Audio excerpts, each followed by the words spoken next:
Hello, welcome friends. It's Cindy Silva here on Metaphysical Wisdom with my friend Sahu. Hi, Sahu. Greetings, Cindy. Welcome. So happy to have you. Sahu is zooming in from the UK and I'm in California. Really just grateful for having found you on YouTube. I've been doing some of your Qigong practices and wanted to bring you on and share just your light and your wisdom. And we have a lot in common, particularly both interested in wisdom and alchemy, and Qigong, metaphysics. I'm just really curious to see what the space will reveal in this exchange between us today. I would love to just have you start by sharing a little bit about what you shared with me about going to school for oh, geez, What's osteopath. that? You were going to become an Yes. osteopath, and I then know. they told you to go find an internal arts to study, and you chose qigong. So let's start with that. I'd love to hear your journey. Yeah, so that was in my first year at the London School of Osteopaths, where we was doing functional anatomy. And the teacher said that you should actually do go and try some acupuncture, something that can try to connect with this energetics. Because you know, with osteopathy, it's very energetic, even though it's become more manual, more more medical as time has gone on because of the changes in the 1900s that happened to Dr. Steele. So she suggested that.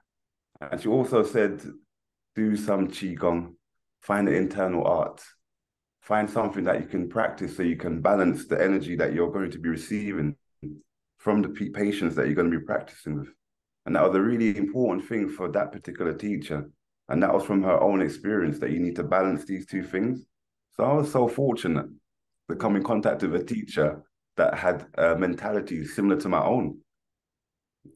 Mm. Yeah. So, but before that, I was already meditating. I was already doing internal works. I had a teacher from quite young that was guiding me along that path already from the age of 16. I had somebody who was, well, let's say for us in the UK, we finished school 15, 16 years old, and we go into college. During that space, they were in the summer holidays. So for me, myself, during that summer holidays, I met a teacher. And then from there, it guided me until I went to university. Mm. That's my early, and the funny thing is, we can go back deep earlier than that. Sure. Seem like we can go a bit earlier than that to when I in my childhood, Yeah. where we, where we've been trying to understand the occult. And I'm just talking about the stars. I was always fascinated. The funny thing with Tai Chi, because you know it's connected to the seven stars, Yeah. you can go to into later on. But from young, I've been fascinated with the stars. My grandmother had a book that every time I go to my grandma's house, I would go to that book and just look through the pictures. And then she had a book on astrology, star signs. And I'm about 5, 6. Every time I go to my grandma's house, that's the only book I'll be reading was star signs and astrology. I just try to connect with it. So we have been journeying from the beginning. Mm-hmm. Come like we came into this reality aware that it's like a dream state, an illusion or a maya. You have to understand how to navigate through the light. Ah, yeah, and it feels like the way let's just call them the heavenly bodies or the stars or the planets are aligning now is bringing more and more conscious awareness to the collective about the internal arts. And, and these internal arts are ancient and been practiced throughout history. And you have a very uh, intimate understanding of the root system of these traditions. And um, I wonder if you're tracking the same thing I am in your awareness of how um, are you seeing more people attracted to your school and your classes and the wisdom that's behind the internal arts. Like they're not just interested in coming and doing the physical movements. They really want to understand the philosophy and the source. And in that quest, they're realizing their connection to the totality. And then something happens when that connection is reestablished, that the work of that gets done in Qigong seems to have its way with us when that connection is reestablished. It's like we don't have to work as hard at it because it's working, it's moving towards us as much as we're moving towards it. So I wonder what you'd like to share in terms of that thread.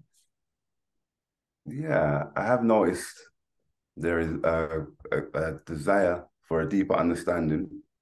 I've definitely seen more students. And with Tai Chi, it's funny because Tai Chi isn't that straightforward. People come and do Tai Chi, they feel the benefits from Tai Chi really quick, from Qigong really quick. And as a result, they plateau and they don't have, there's a high rate of dropout as a result of this. So this is all within 3 to 6 months this takes place, where a person at 4 months, other commitments may take over because they're not feeling that they're developing the way in which they desire to benefit, or with the way they think they should be developing, I should say. So Tai Chi has a high dropout I've observed over the years, but most recently, I've seen more people stay past that period of time and then investigating what you're talking about, trying to understand something a little bit deeper, like they're seeking something a little deeper than just the physical adrenaline, which they didn't find. So then as a result, they just went somewhere else. Excuse, or an injury happened doing something else, and then through their rehabilitation process, they just never got back onto that path that they were on. They woke up and took a different journey, a different pathway. And that happens to so many people. But yes, so I found myself as a result teaching more of the three treasures deeper, going deeper into the Jingong a little bit more, teaching that part of the alchemy. I found that we go to the heights, we go up to the because we are naturally connected. And when we desire to connect, like a student asked me the other day, and this is just like what you're saying, these questions are coming up much more because there was only one or two, and those would be the older students, but more the more younger students. I don't know what you would say to this answer that I gave him, but he asked me about the third eye, and he was saying to me, I've read so much about it. I've seen so many different videos on the third eye about it not being activated, it being activated, how to activate it, what to do to activate it. It's just so much information. I'm confused. So my answer to him is that understanding how the body functions. This third eye, it's all about degrees. This third eye or first eye has to be activated to be in reality. It's just a funny old figure. But what we're talking about is what level of activation or to what degree or how much is it open? Yeah. Because we talk about it being shut, we think that it's deactivated, it's calcified, so therefore there's no activity going on there. And it's just that's just not the case from as far as I'm aware and concerned personally. Right. Like all these organs and glands are radiating and vibrating through whatever electromagnetic waves passing through or electrons directly circulating in the space there, however the thing works. But there's activity going on there. But how much can you pull? Or how can you resonate? How much can you resonate in that space? It's a different thing. Yeah, yeah. I love what you're saying. It's so true because people will talk about being disconnected from nature, and my reality is it's impossible to be disconnected from nature because we are nature, but we cannot feel that connection because we're relating to what we're not more than we're relating to nature. So it feels like there's a disconnection. Yeah. If there was a disconnection, we wouldn't be alive. So I love what you're saying here is the third eye is open. It's just to what degree we are connected to nature, because we are nature, but to what degree? And to what degree depends on how much attention we bring to it, right? Which is the attention. Yeah. So we learn to focus our attention and our awareness in our practice on the present moment, on that feeling of connection. And more or less what we're doing is, and in a lot of the practices I've been doing with you online, is eliminating what's in the way of that connection. So it's not really about becoming what we already are. It's about removing what we're not that is in the way of that connection, is my sense of it. Yeah. It's like this. It's this. I always see it reading a bit of the alchemical texts, the Neidan, the Jingong texts. These texts are not that straightforward. The language is not very it's elusive. But if there's one thing that's clear, then if you don't understand all the other stuff, let's say we call that the lingo, the jargon, is that there's always a representation of this innocence or this child bringing something to a child state, or bringing something to this, whatever organ, especially when they're talking about organs. There's always a child in a robe, or an innocent child holding something, or a child doing some kind of work or something, or a child turning a wheel, or a child carrying a bucket. It's just amazing when you start reading through the text. If you don't understand what's going on, there's just similar scenes that keep on popping up. So when I close and look inside, I see the same thing. And the other day I was thinking to myself, that's a bit interesting, because if all these organs are like individual identities, and they're all these children that you're bringing back to their state, and you're trying to connect with all of them, there's a lot of stuff going on in there. There's a lot of children. Takes a village, right? I know. So I thought to myself that we making these children into one child, or one voice, one tone, one hum, or are they all having their own separate conversation? I think this is what we understand as the term Tai Chi. This trying to balance the yin and the yang. Yeah. Trying to balance so it's just one circle, isn't it? In there. This is because when I see that in my mind, then we go back to Wu Chi, and in class a lot of the time, when you made reference to being present in the moment, being present in the moment. Yeah, we start class always like this, being present in the moment with no judgment,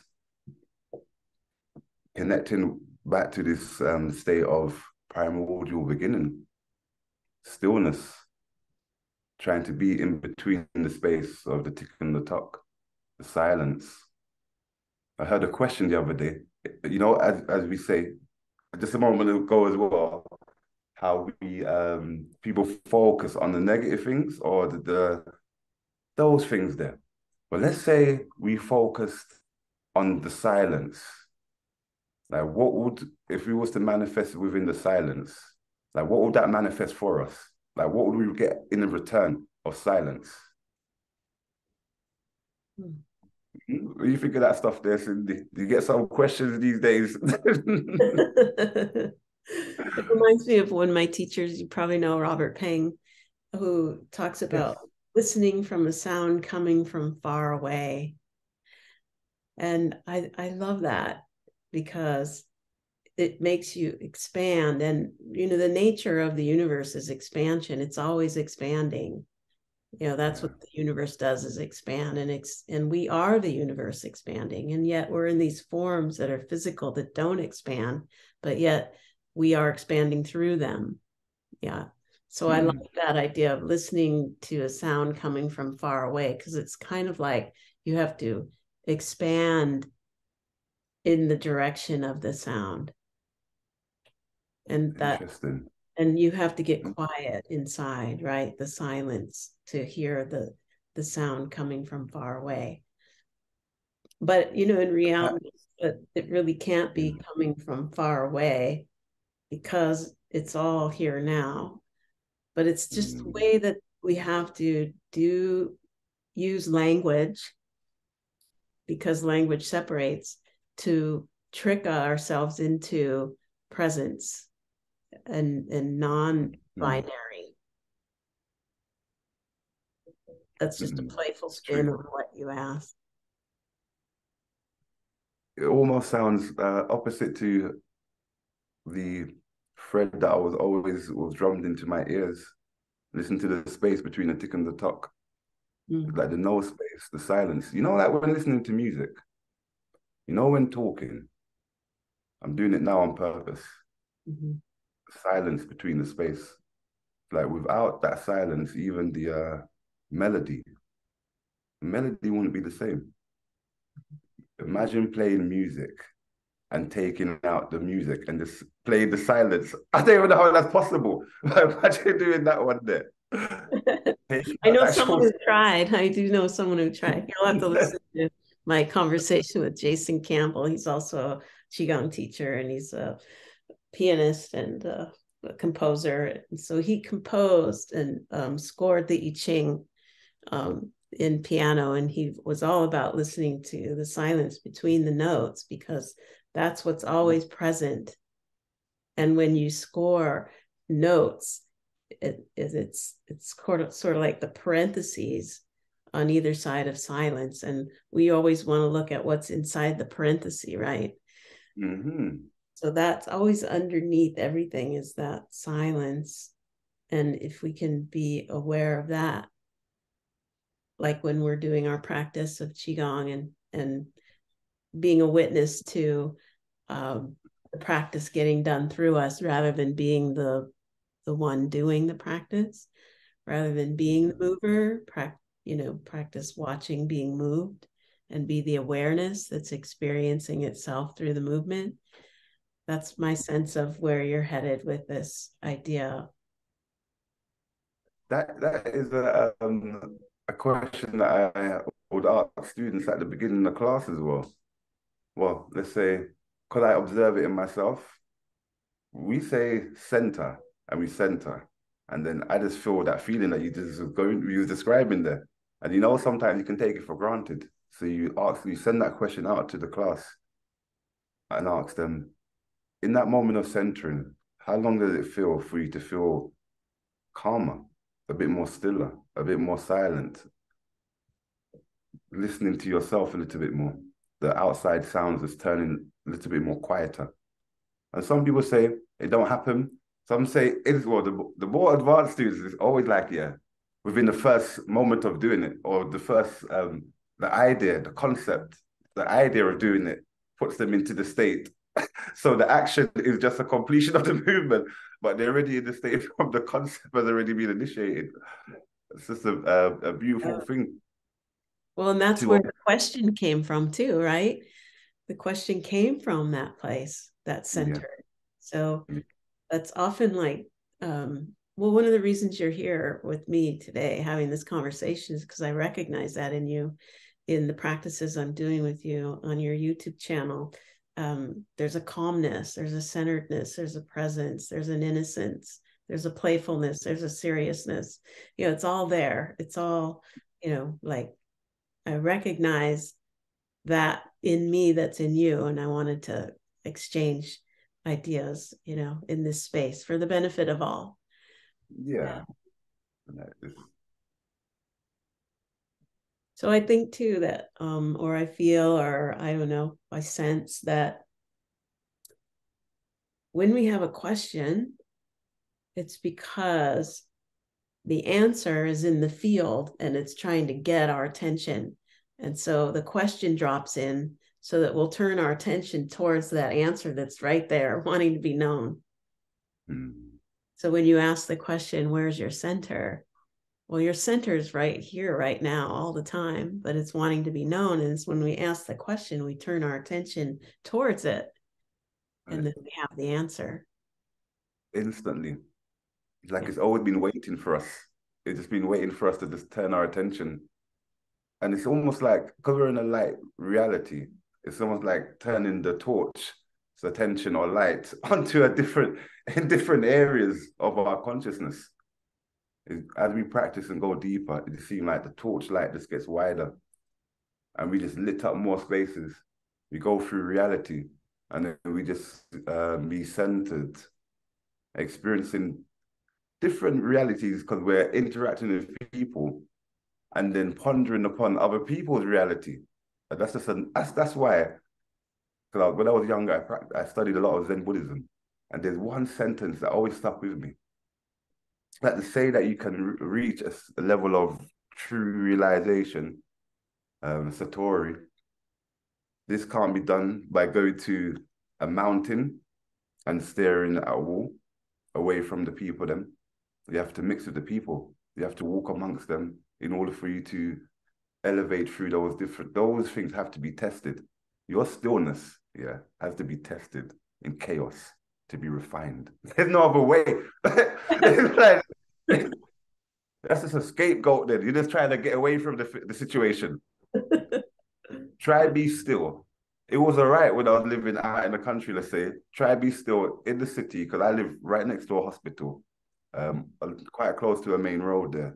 It's like a rose trying to grow out of a crack in the concrete. Yeah. We get weeds growing. Well, talking about a rose. But this is what it's like. The pollution is quite intense.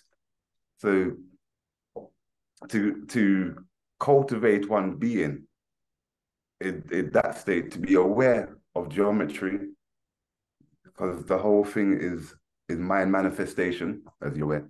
The illusion itself is all mental game. So we are constantly recreating reality. But when you're in nature, it's all right though. You see the blue sky, the trees, the grass, the fresh air. You don't have to think about that stuff there. You don't have to work. You don't have to refine yourself. You don't have to, it's just, you do, but it's a different work you have to do. Is to refine in chaos is to be, that's why I'm born here. It's like, it's just really, but there's gonna come a stage we have to step forward personally for myself. Go forward, because we've lived a long time in chaos. We've been supporting chaos for a little while. You know about melanin and carbon. You know about dark matter and the multiverse and all this stuff here. Yeah. This is the chaos. Yeah. This is the chaos. Yeah. And it's not part of creation, right? And I think I mean I've been experiencing this myself, like when we're moving from one level of stability and the universe is expanding through us and wanting us to reach another level of stability, we have to go through this chaotic ring past knot energy where I'm someone who's pretty accustomed to flow. Yeah. And I like when things flow, and when they don't, I get agitated. And that's that chaos for me. But I can recognize it as a transition from one stable state to another stable state at a different vibration. So you're pointing this out is really helpful, because I can see how it can pull you off your center. Although you can't ever really be off your center, your perception can be pulled away. And so these challenges that come up are what you're helping me see is that every time I have a challenge that's an irritation or an agitation, I can drop that question, where's your center, and see that what the agitation and the challenge is the universe helping me find my center. That's right. without these experiences, this reality wouldn't really be too enjoyable. I know that we think we desire constant bliss, but constant bliss would be boring. It's a journey itself which is truly enlightening. It's Mm-hmm. the striving, I suppose, for that, which is the enjoyable part. And once you receive it, it can get a bit mundane. During that process, as he was describing that, there is always the darkness though that is in that transitional stage.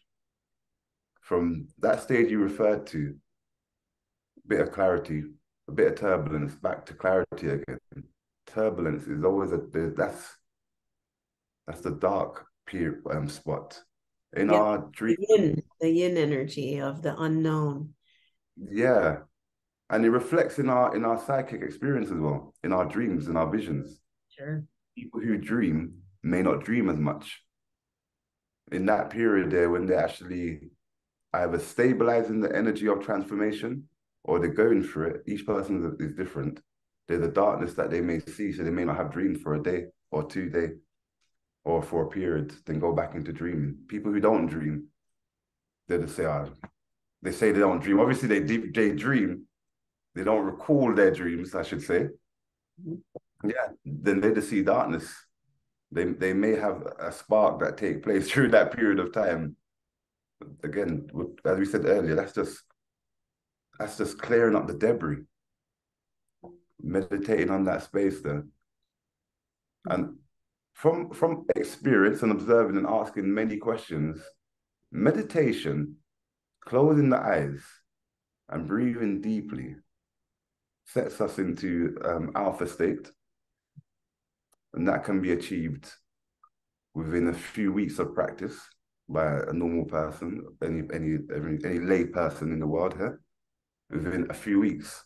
And that alpha state, because it sets up before we go into our theta state, years of practice into gamma state, but let's just go back into our alpha state. It sets up, from what I've experienced, like a light. You start seeing more light within your the darkness within that phase of training. So then the more you practice trying to enter into an alpha state, the more you see the light, the more you see the light, then the more it seems like your first eye is expanding and connecting. So I think all these things are connected on our journey. Because you know, sometimes when I'm describing these things, because they're all connected, I feel like I'm bouncing. I'm bouncing in one big ball. Just connected, everything. I'll be so random sometimes when I'm describing stuff. Because everything is so one. I will describe something totally unrelated and connected to the thing that I'm talking about just because there's a connection, even though they're totally unrelated. But I think this is the Tai Chi yin and yang trying to balance. Yeah. Trying to balance the two, to be in the two.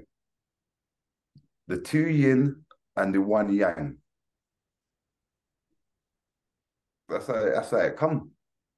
I know we talk about yin and yang, but yang is outnumbered. Yang's outnumbered here. It comes like male and female. It's like yeah, we got this pure, or the let's say the how we call it, the wu chi, before we go into Tai Chi. So that is the pureness of the yin itself. It's almost like that state we are reconnecting with, because we've come out of this duality. Because this reality is duality. You go back into your pineal gland, it's a singularity. Right. Singularity.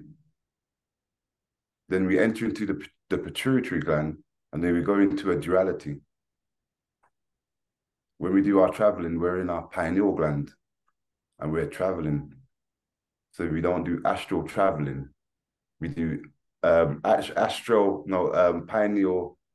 reinsertion. We're going internally, but the perception of this light reality, when it comes out, it splits at the pineal. That's then two lobes: the yin and the yang, the masculine, the feminine, the positive, the negative. but it's this pineal gland, this pineal, this singularity, this one only gland in the body, the only thing in the body that is just one. When I found that one, I'm like, you can't be serious.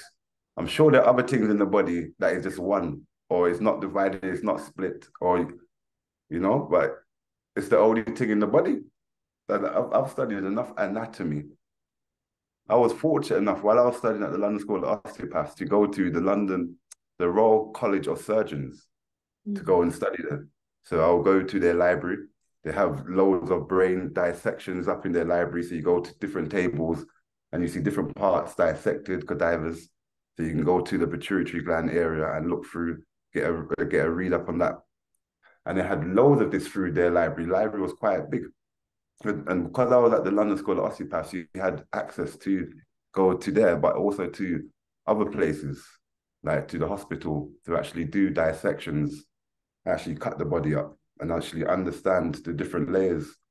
This is one of the reasons why I understand fascia, connective tissue, and appreciate. I know we're jump now, but a lot of people always ask about muscle and tendons and fascia. Yeah, fascia is such a big topic right now.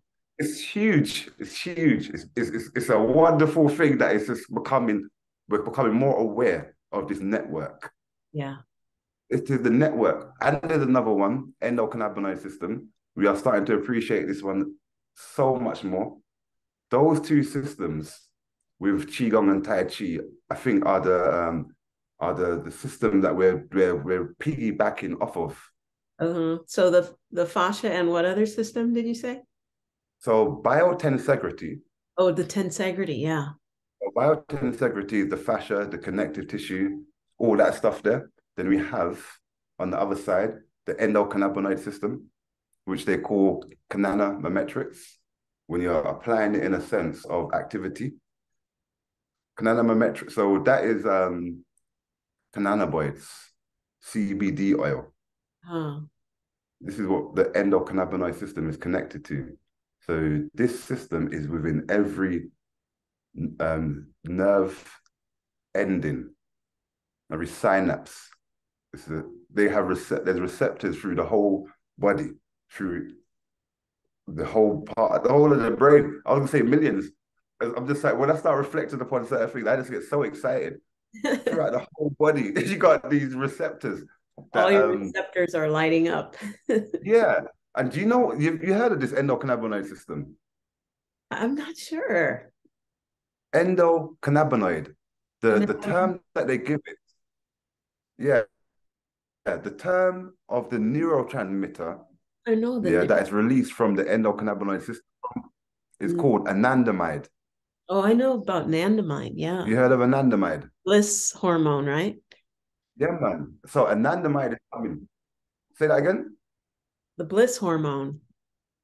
Anandamide is yeah. Related to bliss, like Well, okay, let's just retranslate that one there a little bit. Let's retranslate that one a little. So the anandamide is actually a neurotransmitter, anandamide. So it's secreted from brain tissue, and this goes along the nervous system, goes along the nerve, interacts with the synapse, and does a kind of feedback loop, like what they call a negative feedback loop. So if you have pain along that nerve, let's say, when the anandamide flows along it, it causes it to go back, the pain, and the anandamide continues along the pathway. So it's like it's what gives us bliss. It's what makes us feel really good, at one, calm. You know, that wonderful feeling that flows through us as soon as we start doing Tai Chi and we practice it. Within the first few moments, we're feeling really good. That's the endocannabinoid system. You know, for long, I was really trying to get my brain around what is it? Because I've studied all these different systems in the body, and I know it can't just be homeostasis. It can't be just a connection of all these systems making us feel good, and just the brain waves making us feel good. It can't just be theta waves, just reducing blood pressure, reducing heart rate, just making us feel good. It had to be something else. You It's know, all chemistry. I mean, in so my, what we're doing with our practice is like it's a laboratory, right? Our body is a laboratory and our brain is producing chemistry. And if we learn how to create the right conditions and the right environment with the right community and the right practices and the right perspective, we can produce a very refined elixir in our body that produces these states of bliss, and it really blends well with the expansion of the universe through us. And when those two come together, it's like we're going for a ride, like this really enjoyable ride, like in a very luxurious vehicle that just basically kind of floats along the surface, without any traffic. That's my experience. So I love that you're bringing up chemistry, because chemistry can make us suffer, right? Or it can make us feel what you're describing, blissful. that's right. And And we that's all have, perception.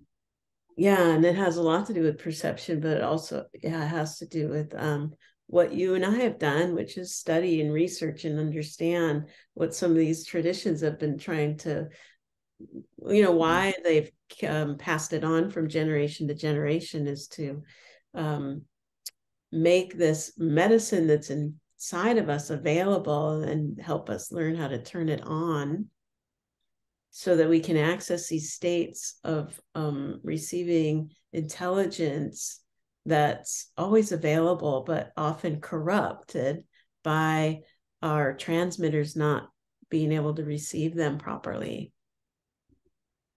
That's right. Out of resonance. Yeah, And maybe going through a bit of cognitive dissonance. that's right. Even though ultimately it's probably a good thing, because then you end up getting some clarity at the end of it. But there is a lot of turbulence when you're Yeah. going through our transformations. Yeah, and we're in this period of collective cog what we call it, cognitive dissonance, right? A collective experience of that, right? And so, Oh gosh, I I mean, didn't think of it like that. put it mildly. Put it mildly. So I really feel, that the pressure of the challenges we have, not just individually but collectively, bring they put a pressure on these systems that have the answers. I'm not saying that they have all the answers, because some of our, we don't have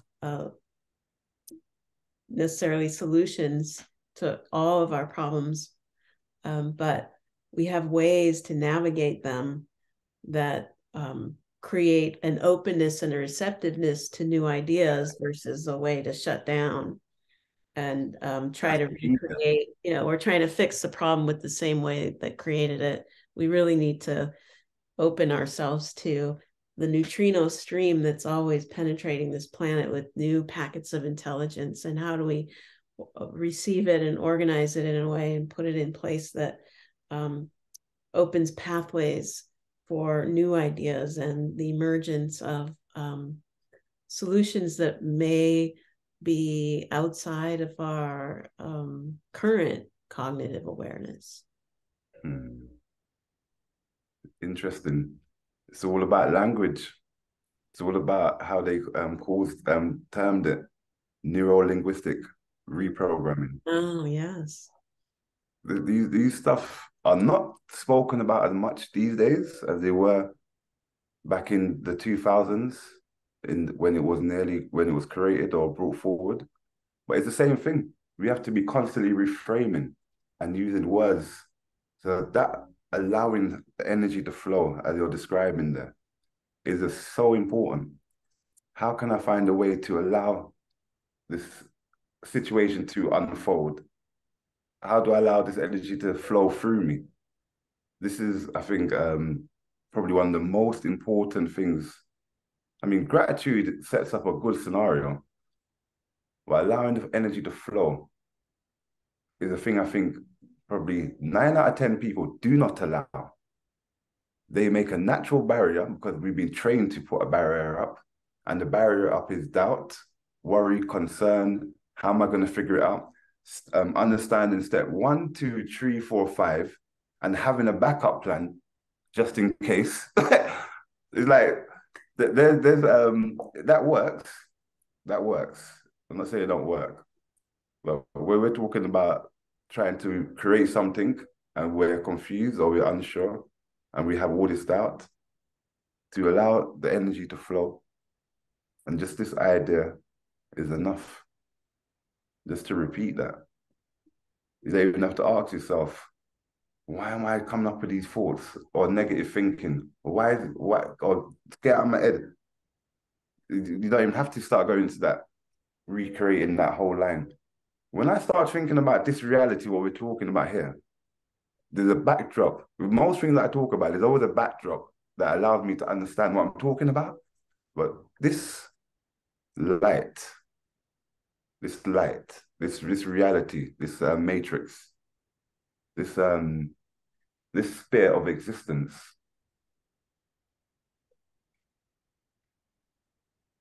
is, because there's two. When have you ever studied gnosis? Or no? Gnosis, Gnosis, gnosis. Yes, yeah, gnosis. I don't know if I've studied it. I understand what you're talking about. Okay, because then you know where I want to go to for a few moments. Let's go. You know, we connect the dots up as we spoke about earlier on.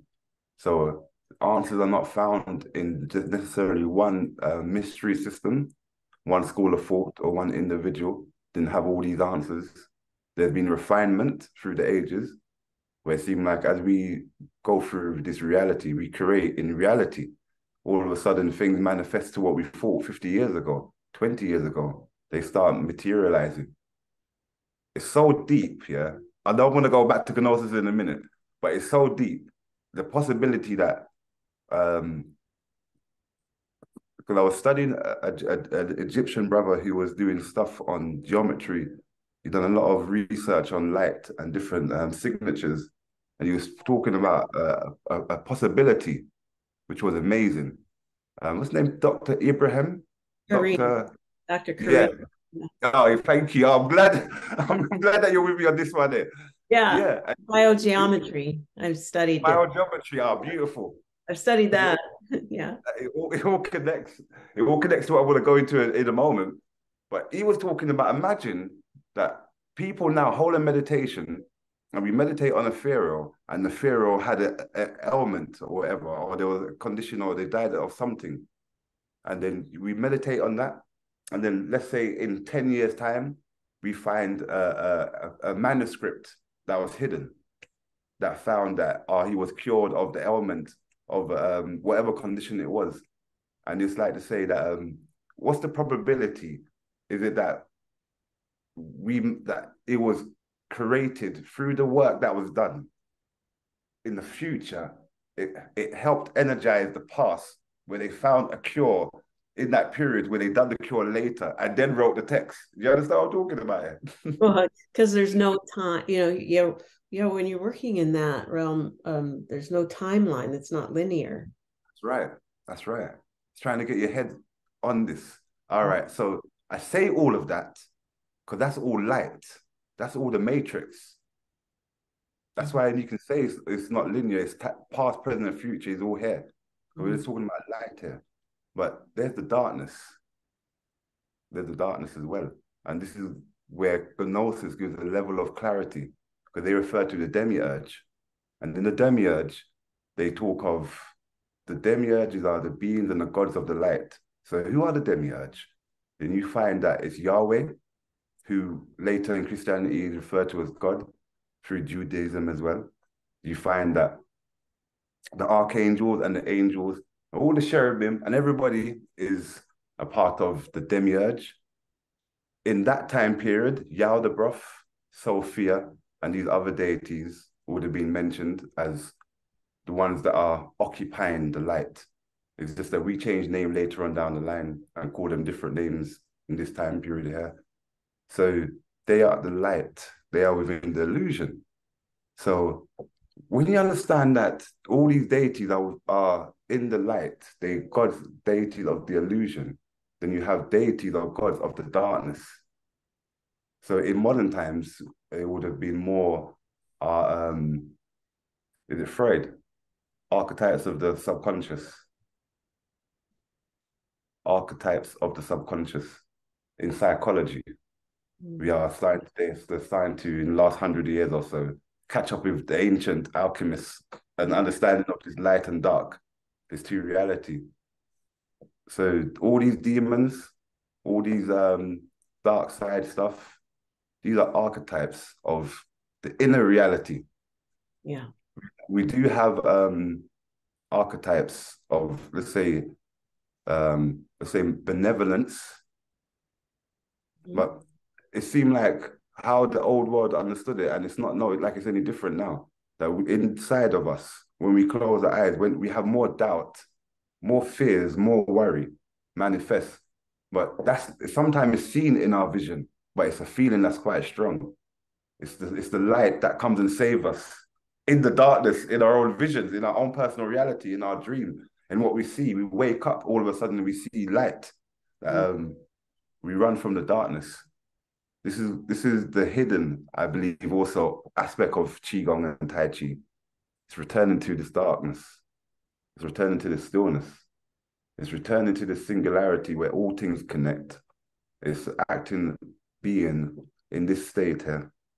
One student said to me, this is about 2 years ago, it's almost like an ideology. What I'm describing sounds like an ideology. Like, how is it even possible to even live what I just described there? You know, it sounds like a dream. This just sounds, and that's to somebody who's living a 9 to 5. They're concentrating on their day-to-day work activity, and they haven't given time to their inner world, to their inner reality. They've just given time to the light. Given time, all their time from birth to their moment. We're having this conversation, whoever's listening, they've probably given their time to the light and afraid of the dark, because we've been told from childhood to be afraid of the dark. And this is a part of the matrix as well, to separate us from our true inner being. Even though in the dark we radiate as light. I know we're talking about the dark here, but we in the light, dark is the light. Imagine that in the darkness, but in order to radiate like this, let's say conscious, you're creating that light body. Unconscious, I'm talking about ascension here. We go through the ascension process, and we are not practicing certain practices through our life. There's a term that the Chinese call it as well, I think I pronounce it de. De Qing. Yeah, where it's the light that emanates from a being through doing good works. You don't have to do no Qigong. You don't have to do no Tai Chi. You have to the best of your ability, live true to your heart, true to yourself, don't harm nobody, do good, try help man, woman, and child for your life and elder and your degrowth. That's why you got people who don't even practice these things, that they have strong internal power. They got love from them, which is a power which can only be cultivated through a practice. This there within us. There's so many layers that one has to, when we talk about chemicals being released, when you were describing that, I'm thinking the vagus nerve, I'm thinking about the enteric system, I'm thinking about so many systems. I'm thinking about the pineal gland releasing stuff every 2 months. Sorry, once a month for 2 days. I'm thinking all these different systems making his body of light. It's not just the cerebral spinal fluid pumping around and distributing the electrons throughout the whole of the system. Like this multifaceted system, drawing up energy through the feet, through the arms, through the kidney, and through the back. It's just amazing. Because the more you practice Qigong, the more you describe stuff and you're trying to get your students to see something build up. You do a meditation and you ask them, did you see that? And they said, I was there for a few moments, then I got distracted, or I end up creating this. And it's like, oh, well, if you created that, that's good. As long as you saw something. If you was thinking about something, you didn't create nothing, then it's the formation of light in your third eye that you can hold on to through focus. Mm-hmm. Once we can do this and we start to radiate now, going back to the light in the darkness, once we can start to all that stuff working and then irradiating, that's just half the journey. Because when we ascend, we require a form to enter into, to travel. Yeah. This is part of the story that the old ones are talking about. This is Sahu, as you asked me earlier on. Well, I think that's really, yeah, Sahu. I love that. I mean, I recognize that. It's one of the reasons I was curious about your school and your work and your name. But what you're bringing up for me is where you were talking about the darkness is, and the importance of attention and focus is like the darkness is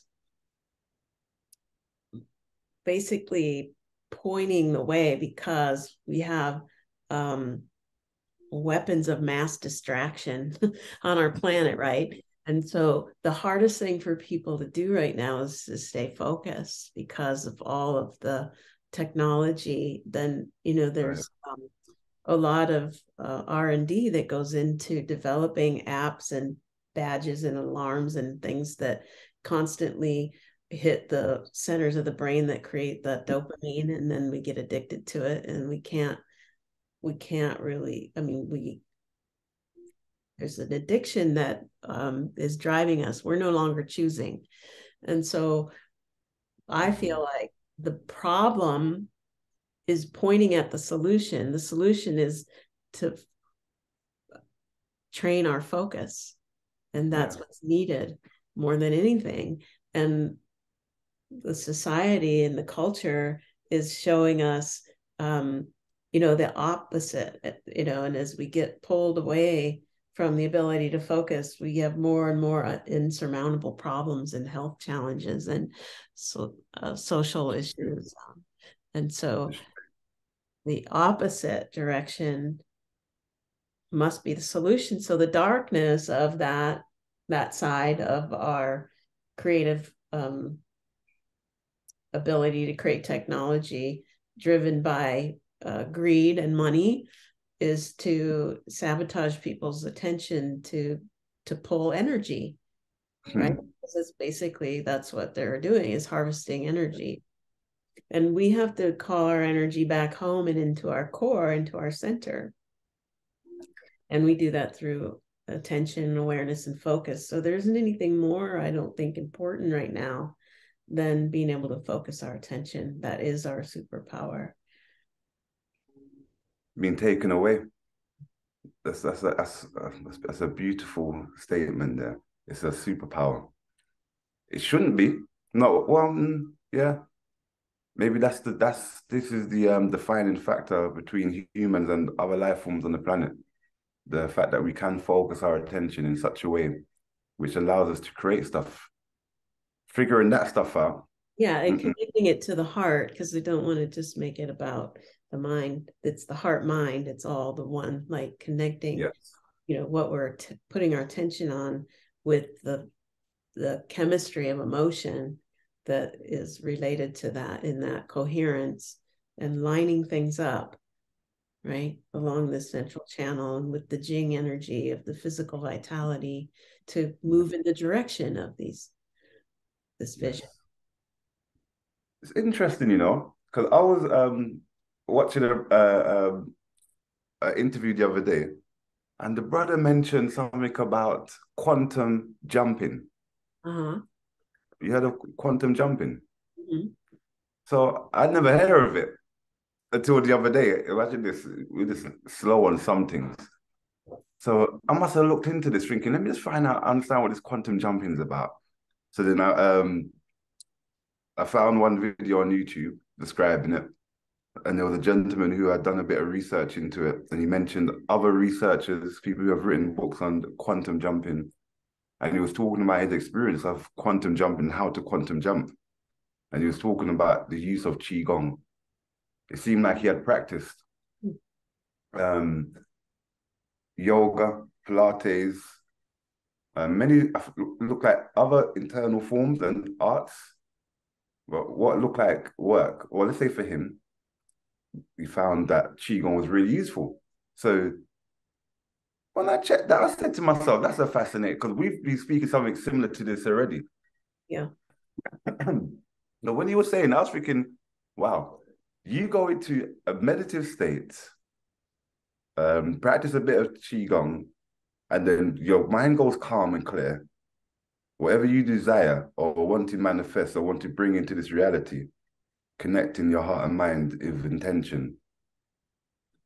It's like you just connect to that pathway or to that line or to that wormhole, timeline, whatever you want to call that, frequency, through that practice there. And I was thinking, wow, they call this quantum jumping, yeah? And we be practicing this thing. Like this, I just thought that was normal. I didn't even realize it was named quantum. But it's just fascinating to hear research done and people actually doing it, trying to figure out that even though for a mystic, for a person who's living a life mystically, that's just normal. Yeah. You constantly are manifesting your reality. That's funny. Observe it. Yeah. Yeah, I remember the man years ago who came up with the term, Burt Goldman is his name. He studied the Silva method. Silva method was created by That's who they were talking about. That's who you mentioned. Yeah. And now Gene Houston is teaching it and other people are teaching it. But it's like what we were talking about before, where everything's existing simultaneously. So there's really no past and future. Although when we talk about past and future, I see them as, bandwidths of frequency. Like the future is in the subtle fields, right? Like right here, out here. Yeah. Like people that are tuned in intuitively to the subtle fields are people that can, like be ahead of the curve. 20 years or so, you're already teaching Qigong. And now, people are starting to become aware of it. And science is pouring millions of dollars into researching it because it's showing, to have validity. And so that can be a way of seeing time is in the subtle frequencies, right? And so we can jump timelines just by stretching, letting, the expansion of consciousness and the universe stretch out. We exist out here. We don't just exist in the body, but our attention and awareness can go to the edges of our field and be picking up information and pulling it in. And that subtle energy in an energetic form now, 20 years from now, will be a solid science of, whatever that field is that we're anchoring. So that quantum jumping is really about just being able to traverse the different frequencies, as you mentioned, like you mentioned, moving into alpha and then beta and then delta, right? And to be able to move into the deeper layers of thinking beyond just the surface is to use the body as a portal into this yin energy of this dark, empty space where things are wanting to be known. Like Carl Sagan said, somewhere something incredible is waiting to be known. And it's in the yin space that it is waiting as a dormant potential. And when we can be a conduit or a receptive instrument for it or a doorway, we can bring it into the left side of the brain, if you will, or the linear side of our existence, and create a timeline and let it unroll in a way that it becomes something physical in the world that can solve a problem or be a way of connecting, like a new platform. Even if it isn't a physical thing, it can be a digital platform that connects people. Or anyway, that was a little bit of a rant, but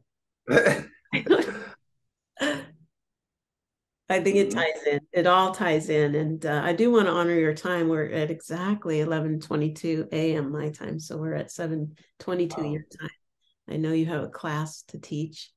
And just want to know what else you'd like us to know about you and how to stay in touch with you and your offers, and any last words you have to share.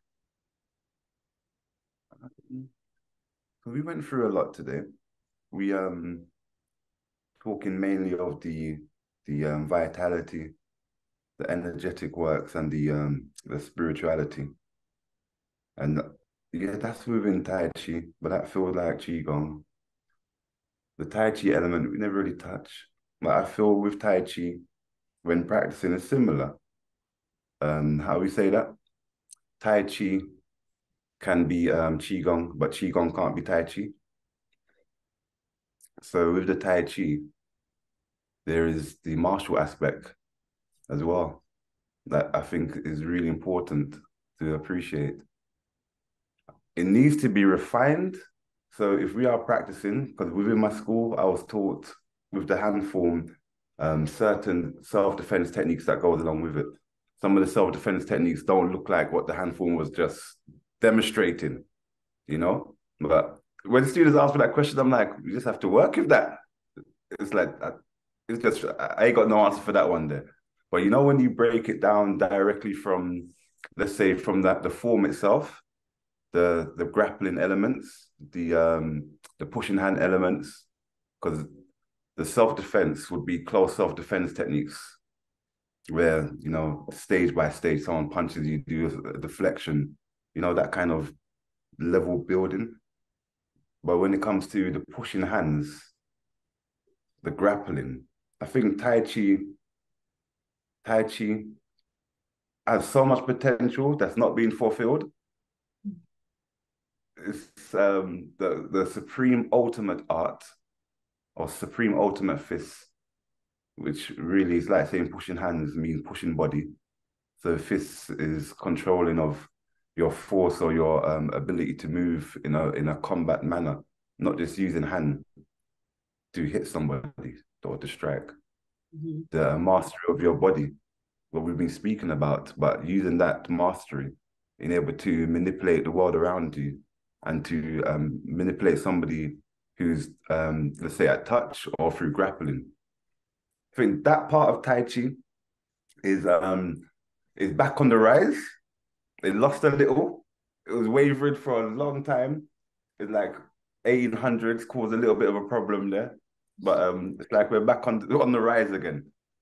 And that's all I have to say about our martial element of our Tai Chi practice, that it needs to be pressure tested. We need to go through the forms when we're grappling and not be honor tradition, honor what we was passed on, and also test it. Mm-hmm. Keep the memory of what it was, and then show evolution of the same form. So there are techniques that we do, which is like single whip, let's say. Single whip is just a deflection and a hit to the head or to the face or to the temple. But then that can be done. That's such a simple technique done all the time in boxing. So pressure testing that one is such an easy thing to do. But there are some other techniques which are not, we are compliant in the motion, respecting teacher or so forth. So then the art's lost a little bit. Yeah. Those Tai Chi practitioners, if we want to respect the art in the sense of it being the supreme ultimate, so we have judo, jiu-jitsu, Muay Thai sweeps. We have from all grappling arts that use a particular grappling form and they stick with that and master that. All that is within Tai Chi, within even the hand form itself. All the hand movements and the gestures are all expressing these grips and these holds, not pressure tested, because we're in a health revolution. Martial arts, so should I say Tai Chi? Because it seemed like true chaos is the way it is. We have to be a bit more martial, a little bit more serious, a little bit more proactive. So Tai Chi look like it's bringing that energy. It feels coming back. More people. There's been so much embarrassment over the last couple years in China with Tai Chi masters coming forward, try and practice the form with mixed martial arts fighters and being knocked out or being punched in the face hard, repetitively sometimes because it's not adapting form. Mm. So we have to honor tradition. So yeah, because we never mentioned all that part. What you're saying is we need to be like evolution, which is to transcend and include. So we Yes, transcend the limitation of the original form, and then we include the evolution of what we've learned and discovered yeah, since. So there's an yes, integration. yes. I think that's really important. That's probably the only thing that in the back of my mind that we never really mentioned or spoke about even before we got started is the martial part of it. We Yeah. just be speaking of the spiritual, the energetic, but that I don't even know what to say, the chicken or the egg, who come first, which is the byproduct, which well, maybe it was a I, result of I love, war. yeah. Well, I just love this whole idea of pressure testing everything anymore, right? Yeah, That, that we yeah, really want to like what you said, when we're out, it's easy when we're on the mountain meditating and being spiritual, but when we're in the inner city and there's a lot of tension, yeah, we're being pressure tested to find our center in every yes, moment. Yeah. yeah, And finding our center in every moment goes back to being able to control our attention and focus. Yeah. And yes. so this seems to be kind of the Completion. yeah, it's like we're coming back full circle to this point that has been made over and over in our exchange, that there is always something leading us back to our center and Yeah. constantly being pressure tested. Yeah. By all the distractions and the darkness that you talk about and the forces of nature, the resistors, like a light bulb originally. Nowadays the light bulbs are different, but the original light bulb had a resistor in it, right? You remember that? Yeah, yeah, I And remember. without that resistor, the thing would blow up, right? It wouldn't be able to maintain the light. So it's like that with the universe expanding through us. We have to have resistors built in, or we would implode. Like we wouldn't be able to sustain that pressure of the universe expanding through us if we didn't have these governors or attenuators built in. And some of them are physical, some are mental, some are emotional. And Mm. when we recognize them for what they are, when they show up, we can appreciate them. And just like we have tendons and, sinew and ligaments that hold our body together, we don't want to push so far past the limitation that we lose the ability for our joints to stay held together.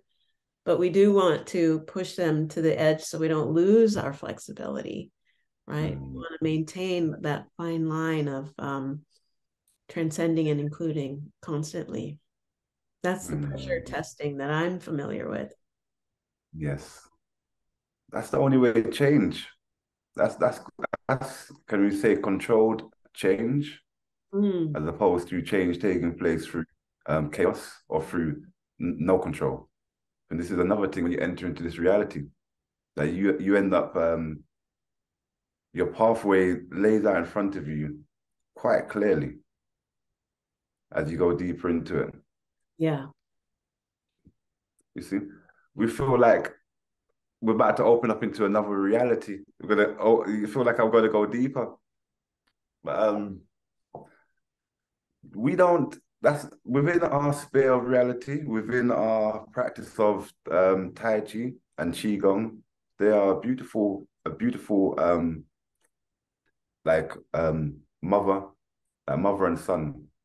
companionship, literally. But I will actually say the other way around. If I go to ancient Kemet for the last point, let's say it this way then. You Okay. know, in ancient Kemet, you will see the huge statues, and you will see behind the pharaoh standing, you will see the woman or a person, let's say it was a woman, the wife in most cases, behind the leg, behind the knee, and the support, the consort, we're right there. And you know, in when the first Europeans were doing archaeology, they misunderstood that. They looked at it as a disrespect, Mm. as a disrespectful thing, that the woman is small next to their knee. To say that that's how they thought of them, as if they were little.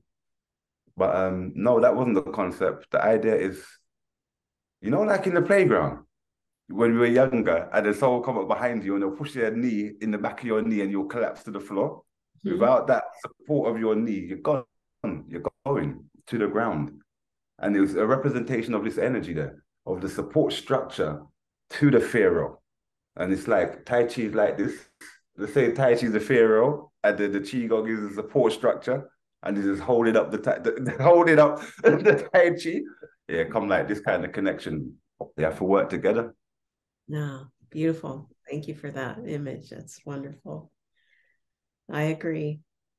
Yeah. Well, I really appreciate your time. I was thinking we would do a little practice, but we'll have to save it for another time.